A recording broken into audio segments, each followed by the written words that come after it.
¿Qué tal? Para cursar Psicopatología 1 hay textos que son fundamentales y el historial de Dora es uno de ellos. Pero para entenderlo de verdad, no alcanza con leerlo así nomás, hay que conocer qué pasaba por detrás, cuál es la historia secreta. Así que esto que vamos a ver es una especie de guía para entender el contexto, que es clave de uno de los análisis más famosos de Freud.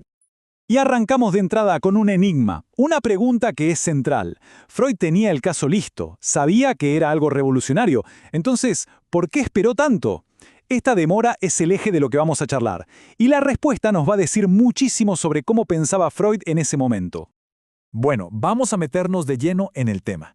Lo primero es poner los hechos sobre la mesa. No estamos hablando de que se colgó un par de meses, ¿eh? Es un lapso de tiempo muy largo, que necesita una buena explicación. Miren estos datos, son clarísimos. Freud termina de escribir el manuscrito en enero de 1901, pero recién se publica en octubre de 1905. Casi 5 años después, es un montón de tiempo. Por suerte, las pistas para entender este misterio están ahí, en las cartas que Freud le escribía a su gran amigo de ese entonces, Wilhelm Fliess. La primera gran pista para entender la importancia que Freud le daba a este caso la encontramos en el título original que le había puesto. Esto ya nos dice que él no lo veía como un historial clínico más, para nada. Para él era algo mucho más grande, una pieza fundamental en el rompecabezas que estaba armando. El título era Sueños e histeria. Ojo al orden. Al poner la palabra sueños primero, Freud estaba haciendo toda una declaración de principios. Estaba diciendo, esto que van a leer es la prueba en la cancha, la aplicación clínica del método que presenté hace un año en mi libro más importante, La interpretación de los sueños. Y por si quedaba alguna duda, miren lo que le escribe a Fliess.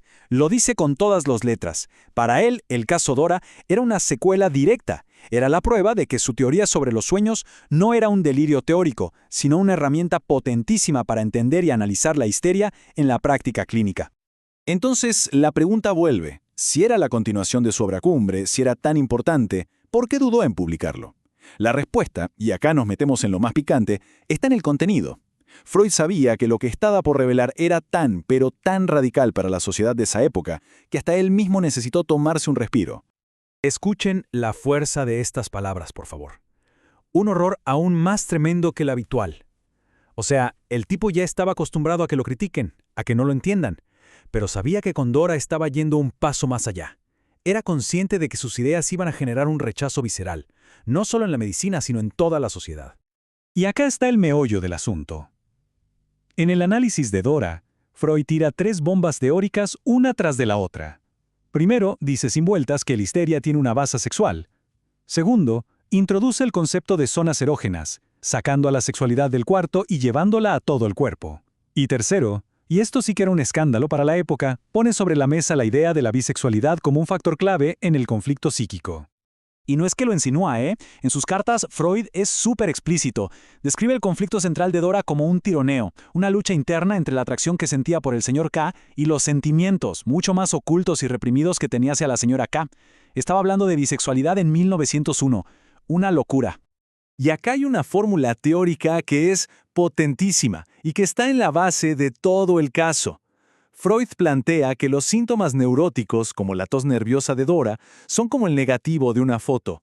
Son la expresión invertida de impulsos sexuales que, si se actuaran directamente, la sociedad consideraría perversiones. O sea, en lugar de que aparezca la acción, lo que aparece es el síntoma. Con todo esto en la cabeza, ahora sí podemos entender por qué el caso Dora no es un texto más. Es una pieza indispensable. Es un puente que conecta 2 de los momentos teóricos más importantes en toda la obra de Freud. Es literalmente el eslabón perdido. Miren qué claro se ve acá. A la izquierda, la interpretación de los sueños, el libro que le da el método de análisis. A la derecha, los 3 ensayos de teoría sexual, donde va a sistematizar todas estas ideas sobre la sexualidad.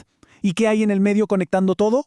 El caso Dora. Es la bisagra, la pieza que articula la teoría del inconsciente con la teoría de la sexualidad. Y esto no es una interpretación nuestra, ¿eh? El propio James Strachey, que fue el editor de la obra completa de Freud, lo deja clarísimo. El caso Dora es el puente, el eslabón intermedio. Sin Dora, el salto que hay entre un libro y el otro sería casi imposible de entender. Bueno, ahora que ya tenemos claro todo el contexto teórico, vamos a algo bien práctico. Para que la lectura del caso sea más fácil, vamos a repasar una cronología de los hechos más importantes en la vida de Ida Bauer, que es el nombre real de la paciente. Esto les va a servir como una hoja de ruta para no perderse. Fíjense en esta línea de tiempo.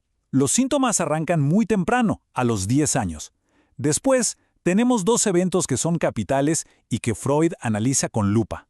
La famosa escena del beso con el señor K a los 16 y la escena en el lago un año después. Y un dato que no es menor. Miren cuánto duró el tratamiento. Apenas 3 meses.